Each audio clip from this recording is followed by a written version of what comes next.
Bismillahirrahmanirrahim. Alhamdulillah rabbil alamin. Wa bihi nasta'in ala umuri dunya waddin. Asyhadu an la ilaha illallah wahdahu la syarika lah. Wa asyhadu anna sayyidana Muhammadan abduhu wa rasuluh. Allahumma salli wa sallim wa barik ala sayyidina Muhammad wa ala alihi wa sahbihi ajma'in. Amma ba'du, faqala al-musannif al-imam hujjatul islam Abu Hamid Muhammad bin Muhammad al-Ghazali rahimahullah wa nafa'ana bi'ulumihi fid dharain amin. Wa mahma ikhtalaja dhamiruhu bihadhihi as-sifat zahara ala zahirihi dhalik hatta yakuna lil muwakkiri lahu al-mu'taqidi li fadlihi aktsaru ihtiraman wa yakuna biliqaihi ashaddu farahu wastibsyara mimman yaghlu bi muwalati ghairihi wa in kana dzalikal ghairu mustahiqqan lil muwalat wa rubbama yantahi al-amru bi ahli al-ilmi ila ayyataghayaru taghayyuran nisa fa yashukku ala ahadihim ay yakhtalifa ba'du talamidatihi ila ghairihi wa in kana ya'lamu annahu muntafi'un bi ghairihi wa mustafidun minhu bi dinihi wa kullu dhalik rashhu sifatil muhlikat al mustaqinnati fi sirril qalbi alladhi kad yazunnu al alimun najata minha wa huwa maghrurun biha wa inna ma yankashifu dhalik bi hadhihi al alamat ila akhir.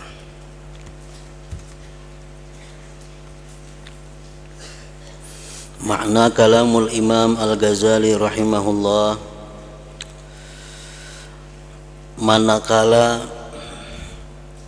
isi hatinya bercampur dengan sifat-sifat ini, maka tampaklah yang demikian atas zahirnya. Maksudnya, manakala isi hatinya orang yang alim, yang wara, manakala isi hatinya orang alim yang wara tadi bercampur dengan sifat-sifat ini. Sifat yang mana? Sifat yang ingin menampakkan kewaraannya, sifat yang ingin menampakkan keilmuannya, sifat yang ingin mencari kemasyhuran atau popularitas terkenal. Nah, bila hatinya bercampur dengan sifat-sifat ini, maka tampaklah yang demikian atas zahirnya. Artinya ketahuan, kelihatan pada perbuatan zahirnya orang yang berilmu, yang wara tadi. Sehingga bagi orang yang menghormatinya dan meyakini keutamaannya itu lebih banyak dihormati.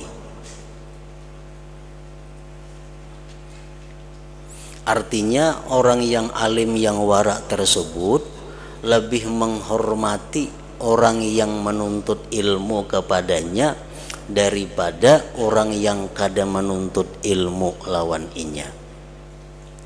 Orang alim yang wara yang punya sifat-sifat tadi lebih sayang kepada orang-orang yang menuntut ilmu kepadanya dibanding dengan orang-orang yang menuntut ilmu kepada orang lainnya.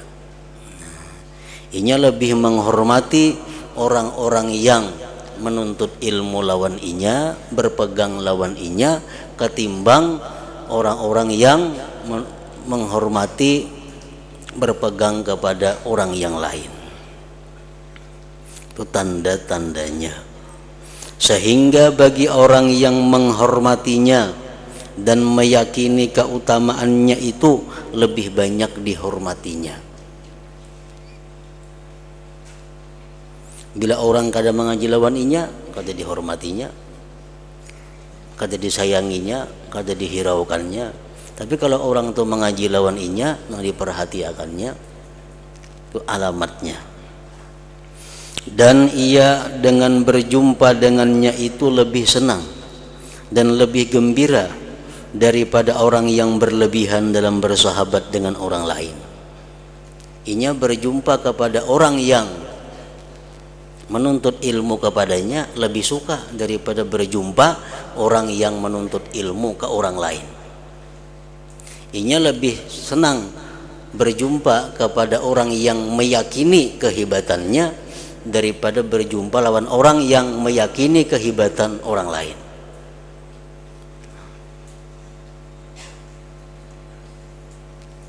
Umpamanya si A ini mengakui kehebatan inya, A ini mengakui keutamaan inya, sedangkan B ini meyakini keutamaan guru yang lain,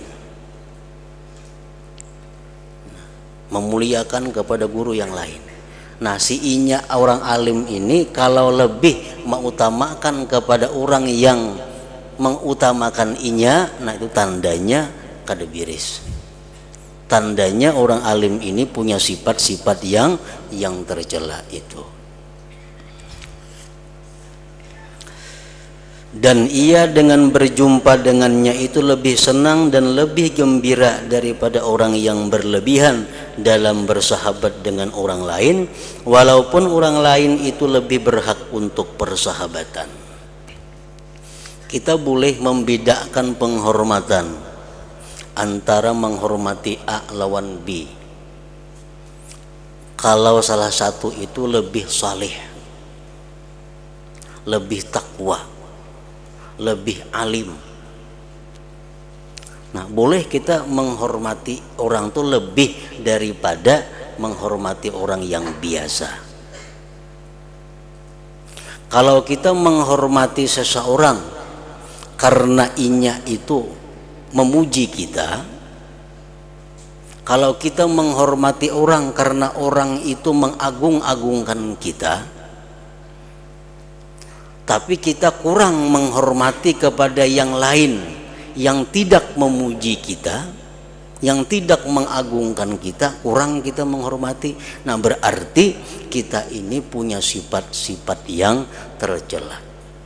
Berarti kita ada punya sifat-sifat ingin menampakkan kealiman, ingin menampakkan kewaraan dan mencari kemasyhuran, keterkenalan.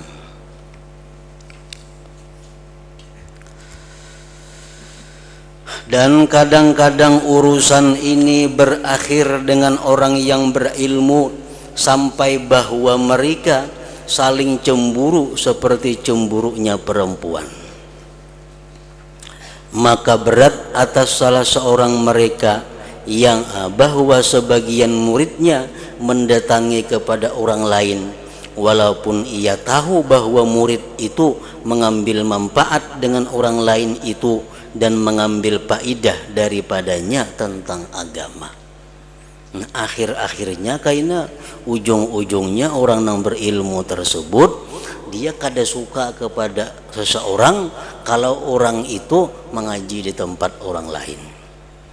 Dia benci kepada muridnya kalau muridnya itu menuntut ilmu ke guru yang lain. Padahal inya tahu bahwa kalau muridnya itu menambah guru yang lain bermanfaat bagi muridnya itu. Padahal inya tahu. Tapi karena hatinya ada sifat-sifat yang demikian itu, maka dia cemburu sebagaimana cemburunya perempuan. Nah, dan semua itu adalah titisan sifat-sifat yang membinasakan, yang tersembunyi dalam rahasia hati, yang kadang-kadang orang alim itu menyangka dirinya selamat daripadanya, padahal ia tertipu padanya. Dan hanya saja demikian itu terungkap dengan tanda-tanda ini. Orang yang berilmu kada kau mengetahui dirinya apakah sudah selamat dari sifat-sifat yang kada baik atau kada sebelum ia merasakan tanda-tanda itu.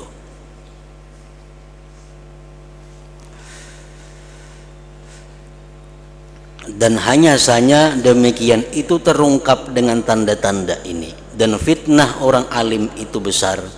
Ada kalanya ia menguasai dan ada kalanya binasa. Ada kalanya dia mampu mengatasi ujian itu, dan ada kalanya dia tidak mampu mengatasi ujian itu. Dan tidak ada keinginan baginya pada keselamatan orang awam. Ini kada penting orang awam itu selamat, kada kadang penting inya dipuji, inya disanjung, inya dihormati, inya dimuliakan. Nah, itu tujuannya.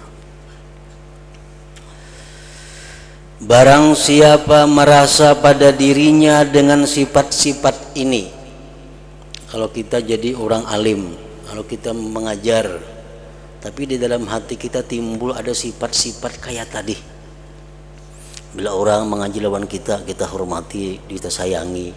Orang mengaji ke lain, kada kita hormati, kada kita sayangi, bahkan kalau perlu dimusuhi.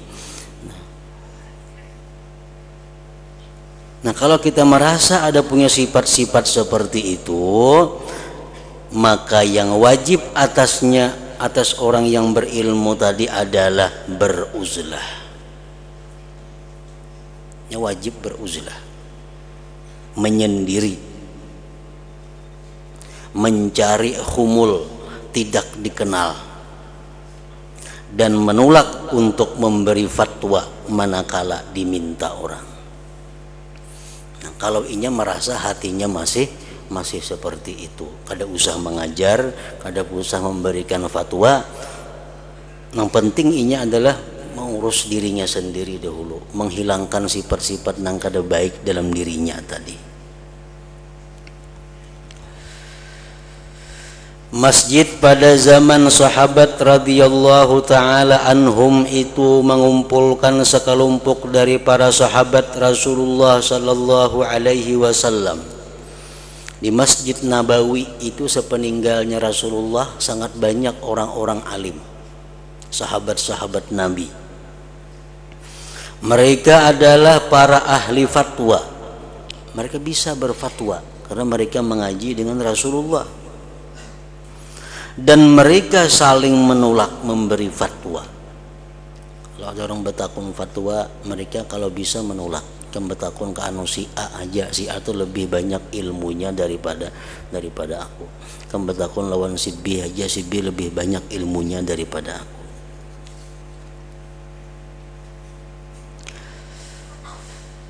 Dan setiap orang yang berfatwa adalah ia ingin bahwa orang lain cukup dengannya.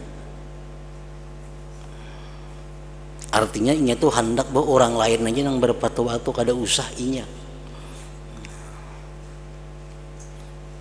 Nah, ini menghindarkan diri daripada mencari kemasyhuran, menghindarkan diri daripada mencari sanjungan dan pujian.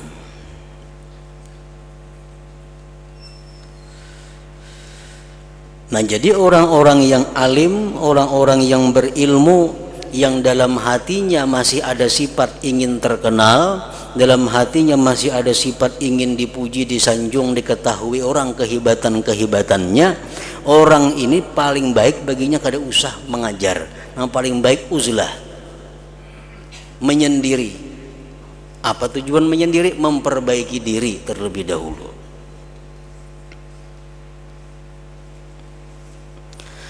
Dan ketika ini sayogianya ia menjaga diri dari syaitan-syaitan manusia. Nah, di waktu dia kada hendak mengajar, di waktu dia kada hendak bermasyarakat dengan orang, di waktu dia kada hendak memberi fatwa, itu akan datang syaitan-syaitan manusia menguji kepada dirinya. Ujar syaitan-syaitan manusia tadi, janganlah kamu berbuat ini. Engkau jangan menyendiri, engkau punya ilmu, engkau lawas mengaji, engkau banyak kitab yang engkau kuasai, bapak engkau menyendiri, bapak engkau kada mau mengajar. Ujar syaitan-syaitan manusia membawainya. Karena sesungguhnya pintu ini kalau dibuka, niscaya ilmu-ilmu terhapus di antara makhluk. Amun orang tuh kayak ikam nih semuaan kada hakun mengajar, habisam ilmu kada ada lagi. Mun pintunya dibuka, orang asing-asingnya membaiki diri hanya mengajar dulu, siapa lagi nama ajar, akan terhapuslah ilmu di antara makhluk. Ujar syaitan tadi mengajak kepada inya. Nah, jadi hendaklah ia berkata kepada mereka syaitan-syaitan manusia tadi, sesungguhnya agama Islam itu tidak perlu kepadaku. Islam itu kada tergantung lawan aku. Karena sesungguhnya agama Islam itu telah dibangun sebelumku dan begitu pula sesudahku. Dan jikalau saya mati, maka rukun-rukun Islam tidak menjadi rubuh. Karena agama itu tidak memerlukan kepadaku, adapun saya, maka saya tidak terlepas dari memperbaiki hatiku. Kau mengajar kah, kadakah Islam itu tetap jalan. Islam akan tetap utuh, baik sebelumku atau sesudahku. Islam kada memerlukan aku, yang penting aku saat ini dahulu berlatih untuk memperbaiki diri. Nah, itu menjawab ajakan-ajakan manusia yang ingin mengajak, mau menebarkan ilmu, mengajar, memberikan fatwa, dakwah dan sebagainya. Adapun menimbulkannya yang demikian itu kepada terhapusnya ilmu. Ujar manusia mun ikam kada maajar nang kaini nang ikam alim. Ikam kada maajar, ilmu kaina terhapus. Ilmu hilang. Nah, maka itu adalah khayalan yang menunjukkan kepada puncak kejahilan. Itu hanya tipu dayanya, ajakan rayuannya. Karena sesungguhnya manusia itu jikalau ditahan dalam penjara, diikat dengan ikatan-ikatan dan diancam dengan api karena menuntut ilmu, niscaya kecintaan menjadi pemimpin dan ketinggian mendorong mereka kepada menghancurkan ikatan, merubuhkan dinding-dinding binting keluar daripadanya dan menyibukkan diri dengan mencari ilmu. Artinya kalau kita nih kada hakun mengajar karena kita hendak memperbaiki diri, ilmu kada akan terhapus. Masih banyak orang-orang yang suka menuntut ilmu, masih banyak orang-orang yang suka mengajar karena mengajar itu adalah pangkatnya tinggi, kedudukannya tinggi. Masih banyak orang-orang yang berkeinginan untuk mendapatkan kedudukan itu. Itu maksudnya.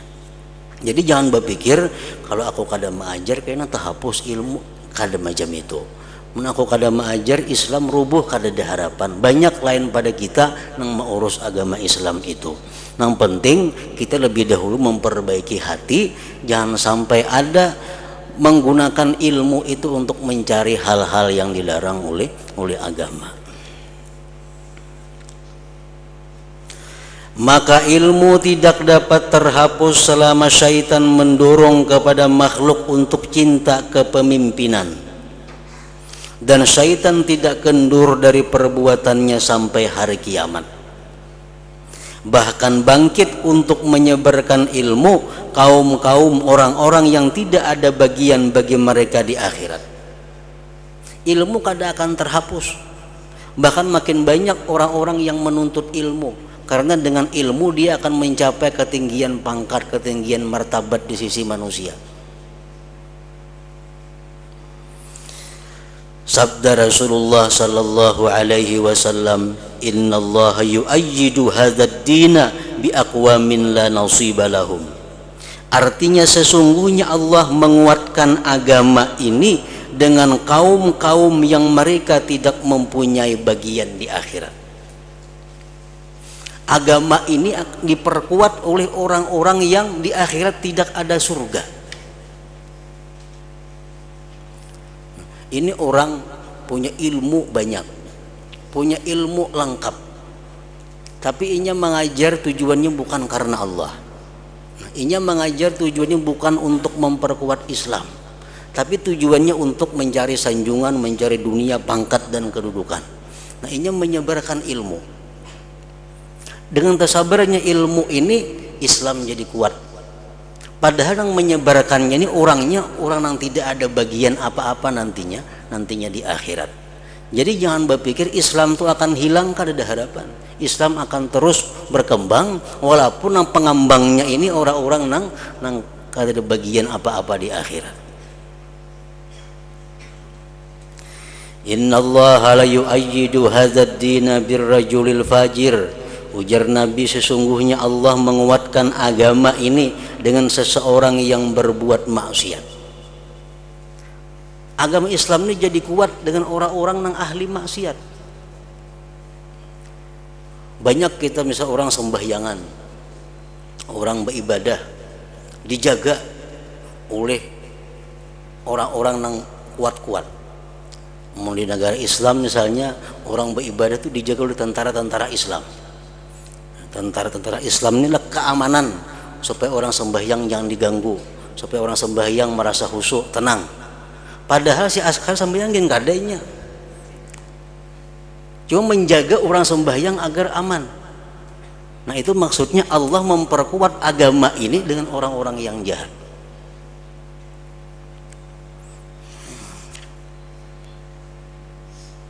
Mengadakan acara-acara syiar Islam, mengadakan acara pengajian-pengajian, maulah ini maulah itu, terlaksanalah pengajian, syiar Islam timbul. Padahal si panitian sembayangin gak ada orangnya, antara katuju bejudi gawiannya, tapi diajak urusan menyiarkan syiar, wahnya katuju, nya suka. Nah itulah Islam jar Nabi diperkuat dengan orang-orang yang seperti itu. Jadi jangan berpikiran bahwa kalau aku nek kada maajar Islam kayaknya rubuh, kada ada harapan. Kada ada harapan. Kita maajar atau kada maajar itu Islam kada terganggu. Jadi jangan beralasan aku harus maajar untuk menguatkan Islam. Islam walaupun kita kada maajar tetap kuat. Yang penting kita disuruh memperbaiki hati, memperbaiki diri. Maka tidak semestinya orang alim itu tertipu dengan pengacauan-pengacauan daripada syaitan tadi. Kamu kada maajar, buat apa ilmu? Kamunya di akhirat ditanya Allah, kenapa kada maajar? Kamu kada maajar. Nah, itu bujur, ampun syaitan itu bujur kalau kita ini sudah maajar, mendidik, melatih diri kita seorang. Nah, kalau kita dengan ilmu itu masih suka mencari hal-hal yang negatif, kalau kita dengan ilmu itu masih mencari kedudukan kemuliaan di hati manusia, kita wajib memperbaiki diri dahulu.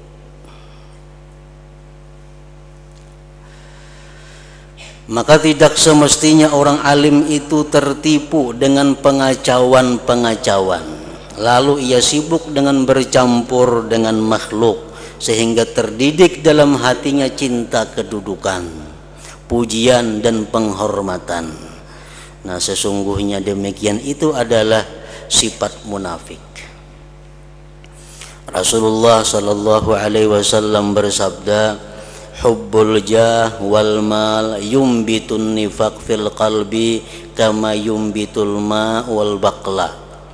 Artinya ujar Nabi, cinta pangkat kedudukan dan cinta kepada harta itu dapat menimbulkan sifat munafik di dalam hati. Orang tuh mencari kedudukan, mencari pangkat di hati manusia, itu dia akan mudah berpura-pura jadi orang yang baik, padahal sebenarnya ini orang yang jahat. Lalu ditampilkannya keluar akhlak yang baik, akhlak yang mulia, tapi di dalam hatinya bersarang sifat-sifat yang jahat. Nah karena ini mencari pujian kedudukan, sifat munafik akan tumbuh dalam hatinya. Nah demikian pula orang-orang yang mencintai harta itu akan menumbuhkan sifat-sifat nifak di dalam hatinya. Cinta pangkat dan harta itu dapat menimbulkan sifat munafik dalam hati, sebagaimana air itu menumbuhkan sayur-sayur. Dan Rasulullah sallallahu alaihi wasallam bersabda, madibani dhariyani ursila bi zaribati ghanamin bi aktsara ifsadan fiha min hubbil jah wal mal fi dinil mar'il muslim. Artinya, tidaklah dua ekor serigala yang buas yang dilepaskan dalam kandang kambing itu lebih banyak membuat kerusakan padanya daripada cinta pangkat dan harta pada agama seseorang muslim. Ini kambing di kandang, diandaki serigala, dua ekor nang buas, maka kambing akan berantakan, matian dimakannya serigala. Karena dimakannya serigala, nah, berbuat kerusakan di situ. Nah, demikian pula hati seorang muslim kalau dimasuki sifat cinta kepada kedudukan, kehormatan, pangkat, kemuliaan, cinta kepada harta, itu akan merusak agama orang yang Islam tadi di dalam hatinya. Dan cinta kedudukan tidak dapat terlepas dari hati kecuali dengan mengasingkan diri dari manusia dan lari dari bergaul dengan manusia dan meninggalkan setiap apa yang menambah kedudukannya dalam hati manusia. Maka hendaklah pikiran orang alim itu dalam memahami yang tersembunyi dari sifat-sifat ini dari hatinya dan dalam mencari jalan keselamatan daripadanya. Dan inilah tugas orang alim yang bertakwa. Nah, jadi orang alim itu disuruh juga tafakur, disuruh juga berpikir. Nah, apa yang dipikirkan orang alim itu mengoreksi hatinya, mengoreksi hatinya, batinnya. Adakah sifat-sifat yang tercela di batinnya itu yang berhubungan dengan ilmu? Nah, kalaunya ada, lebih baik memperbaiki itu. Nah, jadi orang yang salikin ditafakurkannya ada sudah. Orang-orang yang salihin ini yang mesti ditafakurkannya. Nah, orang-orang yang ulama pun ada juga yang mesti ditafakurkannya. Ada juga jalan pikiran yang mesti direnunginya, dipikirkannya. Nah, jadi bab tafakur ini mencakup kepada seluruh golongan. Siapapun dituntut untuk tafakur, berpikir agar mencari keselamatan dirinya. Adapun orang-orang seperti kita, maka semestinya pikiran kita pada yang menguatkan iman kita dengan hari hisab. Nah, kalau kita lain lagi pulang, yang kita pikirkan ini adalah kayak apa caranya menguatkan keyakinan, keimanan tentang hari hisab, hari kiamat. Kita ini sudah yakin aja bakal mati. Kita sudah yakin aja bakal ada pertanyaan fitnah kubur, azab kubur, nikmat kubur. Kita yakin aja bahwa ada kaina padang mahsyar. Kita yakin aja di kaina pacang ada hisab, pacang ada mizan, bakal ada titian, bakal ada neraka atau surga. Itu kita yakin. Cuma keyakinan kita itu belum sampai kepada batas yang diharapkan. Nah, itu yang kita dituntut menguatkan lagi keyakinan tentang itu, supaya keyakinan kita bertambah kepada hal-hal yang berkaitan dengan akhirat tadi. Kita percaya surga ada, percaya. Siapa aja yang madahkan surga itu ada, kita ada percaya. Karena kita sudah yakin bahwa surga itu ada. Nah, tapi yakin kita kada sampai batas yang cukup. Yakin kita kada sampai ke batas membuahkan sesuatu perbuatan.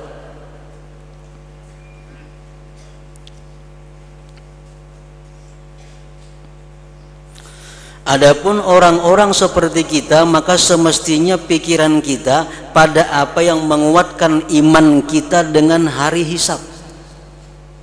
Menguatkan iman itu kayak apa caranya? Antara lain dengan menalaah kitab-kitab yang berkaitan dengan hari kiamat. Berkawan, bergaul dengan orang-orang yang kuat keyakinannya tentang kiamat akhirat. Menjauhi pergaulan-pergaulan yang membuat lemah keyakinan itu. Memperbanyak zikrullah, memperbanyak hadir di majelis ilmu. Nah, itu jalan-jalan untuk menambah kekuatan iman, kekuatan yakin kepada hari akhirat itu. Nah, jadi orang-orang seperti kita itu yang dipikirkan kayak apa caranya supaya bertambah. keyakinan, keimanan kepada akhirat. Karena orang-orang salaf yang saleh jikalau melihat kepada kita, orang-orang bahari itu nang salihin, amunnya melihat kita nih, niscaya mereka berkata, sesungguhnya mereka tidak menganggap kita beriman kepada hari hisab. Menganggap kita, nyakabubuan para sahabat, para tabi'in tuh melihat kelakuan kita wah ini nih, dipadahannya kita nih kada beriman lawan hari akhirat itu. Kada nang berimannya lagi kita nih. Kalau inya melihat gerak-gerik tingkah laku kita, maka tidaklah amal perbuatan kita itu amal perbuatan orang yang beriman dengan surga dan neraka. Gawian kita, amal kita ini macam amal orang nang kada percaya lawan surga dan neraka. Bujur ya kita yakin surga neraka tuh ada, tapi praktik nang kita gawi hari-hari kayak orang nang kada percaya lawan surga neraka itu.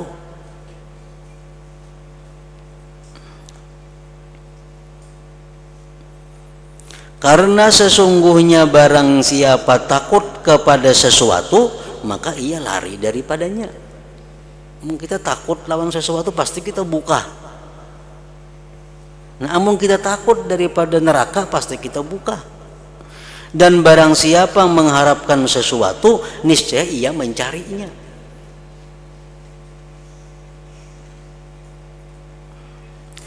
Dan kita telah mengetahui bahwa lari dari neraka adalah dengan meninggalkan perkara yang syubhat dan yang haram,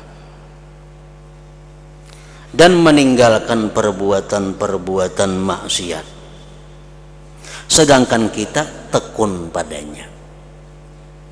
Kita masih suka maksiat, masih suka makan nang haram, nang syubhat. Padahal kita yakin lawan adanya neraka. Nah, berarti keyakinan itu kada sampai ke batasnya lagi. Itu nang kita dituntut tafakur, mencari jalan kayak apa caranya menambahi yakin itu. Dan bahwa mencari surga itu dengan memperbanyak perbuatan-perbuatan taat yang sunnah. Sedangkan kita terlidur dalam amalan-amalan fardu daripadanya. Kita nang fardu aja kada biris, apalagi nang sunat-sunatnya. Nah, padahal kita yakin bahwa surga itu ada.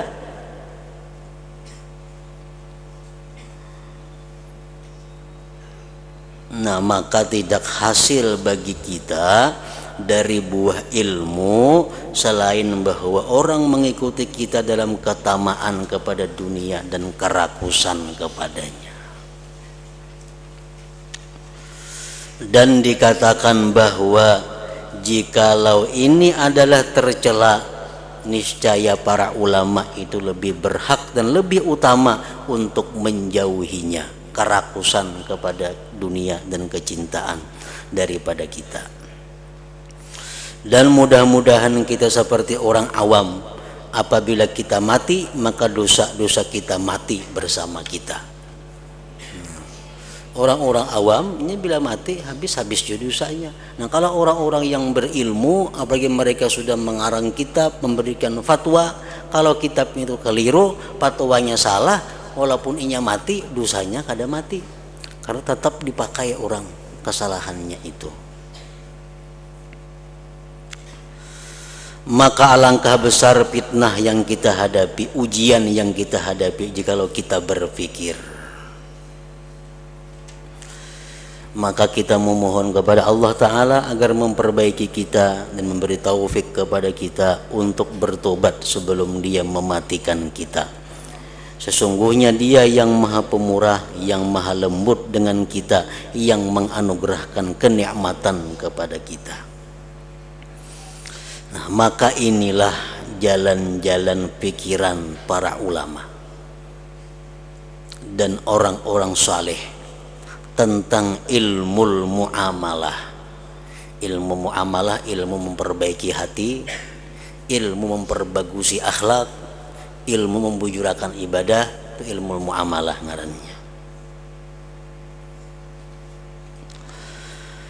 Kalau mereka selesai daripadanya, sudah selesai, dapat mengatasi hati, dapat menekan nafsu amarah, selesai sudah mengurus itu, maka terputuslah berpalingnya mereka dari diri mereka, dan mereka naik daripadanya kepada tafakkur tentang keagungan Allah dan kebesarannya, dan merasa nikmat dengan menyaksikannya dengan mata hati. Nah, kalau sudah hati kita bersih dari sifat-sifat nang kada baik, kita perhiasi dengan sifat-sifat nang baik, sudah beres, sudah selesai. Nah, hanya kita naik ke mana? Naik ke kelas tafakkur berikutnya. Tafakkur merenungi tentang keagungan Allah, kebesarannya, dan merasakan nikmat yang diberikannya. Dan demikian itu tidak sempurna kecuali setelah terlepas dari semua sifat-sifat yang membinasakan dan bersifat dengan sifat-sifat yang menyelamatkan. Kita kada akan bisa tafakkur keagungan Allah, kita kada akan bisa tafakkur kebesaran Allah, kita kada akan bisa merasakan sebenarnya nikmat Allah kalau hati kita masih bersifat-sifat kada baik, belum berhias dengan sifat nang baik. Dan kalau tampak sesuatu daripadanya sebelum yang demikian itu, misalnya belum biris tapi memperbaiki hatinya, tapi kadang-kadang ada hendak tafakkur tentang keagungan Allah, maka ia orang yang kemasukan, yang sakit, yang keruh, lagi terputus, dan ia adalah lemah seperti kilat yang menyambar, yang tidak tetap dan tidak kekal. Kalau kita masih belum membaiki hati daripada sifat tercela, belum memakaiani hati dengan sifat terpuji, kalau kita hendak tafakkur tentang keagungan Allah, hendak tafakkur tentang keindahan perbuatan Allah, nah itu kita kada kawa lawas, lemah macam kilat satu mata.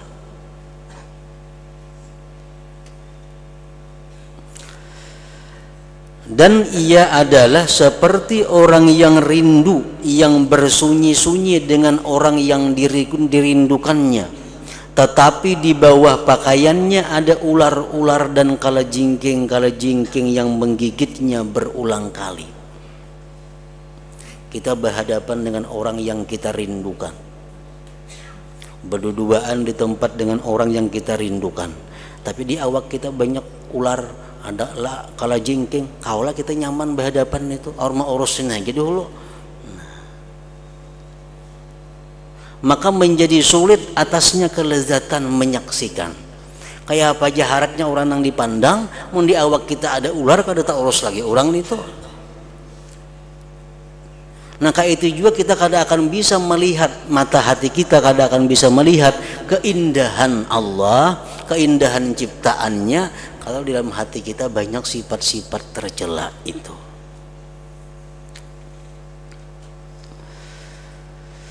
Dan tidak ada jalan baginya pada kesempurnaan memperoleh kenikmatan kecuali dengan mengeluarkan kalajengking dan ular dari pakaian. Itu diusir dahulu, ularnya dijauhkan, kalajengkingnya dijauhkan, hanya kawan nyaman memandang orang yang dirindukan tadi. Dan sifat-sifat yang tercela ini adalah kalajengking dan ular, dan itulah yang mengganggu dan menyakitkan. Kenapa kita sembahyang kada mau nyaman, baca Quran kada mau nyaman, berselawat kada mau nyaman, padahal orang yang kita zikiri orang yang sangat indah, orang yang kita salawati ini orang yang sangat mulia, sangat tampan, sangat semua-muanya. Kenapa kita kada mau nyaman? Karena di awak kita kebanyakan penghalang yang mengganggu untuk kenyamanan itu. Nah, jadi sifat-sifat tercela itu diumpamakan dengan kalajengking dan ular. Itulah yang mengganggu dan menyakitkan. Dan dalam kubur bertambah sakitnya gigitannya atas gigitan kalajengking dan ular. Nah, dan kadar ini cukup untuk memperingatkan atas jalan-jalan fikiran hamba tentang sifat-sifat diri